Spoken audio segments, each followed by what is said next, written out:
আমেরিকার বাহিনী হরমুজ প্রণালী পরিষ্কার করা শুরু করেছে বলে দাবি করেছেন আমেরিকার প্রেসিডেন্ট ডোনাল্ড ট্রাম্প। শনিবার ট্রুথ সোশ্যালের এক পোস্টে এমনটা জানান তিনি। একই সাথে ইরানের মাইন ফেলার সব জাহাজ ডুবিয়ে দেয়া হয়েছে বলেও দাবি করেন ট্রাম্প। তিনি বলেন, এমন ২৮টি জাহাজের সবগুলোই সাগরের তলদেশে পড়ে আছে। বার্তা সংস্থা রয়টার্স জানায়, ট্রাম্পের এই পোস্টের কিছু সময় আগে হরমুজ প্রণালীতে আমেরিকার নৌবাহিনীর জাহাজ উপস্থিত হয়েছে এমন খবর আসতে শুরু করে বিভিন্ন গণমাধ্যমে।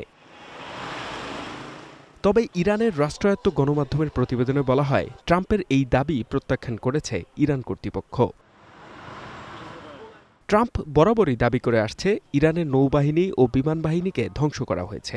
এছাড়া তাদের ব্যালিস্টিক ক্ষেপণাস্ত্র ও পারমাণবিক কর্মসূচিও পঙ্গু করে দিয়েছে আমেরিকা।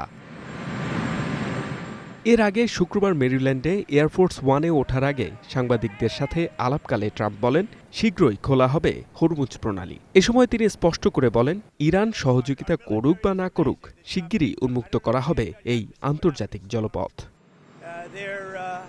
এদিকে ২ সপ্তাহের ভঙ্গুর যুদ্ধবিরতির মধ্যে যুদ্ধবন্ধে পাকিস্তানের ইসলামাবাদে শান্তি আলোচনায় বসে আমেরিকা ও ইরানি প্রতিনিধিরা। তার মধ্যেই হরমুজ প্রণালী পরিষ্কার করা হচ্ছে এমন দাবি করলেন প্রেসিডেন্ট ট্রাম্প।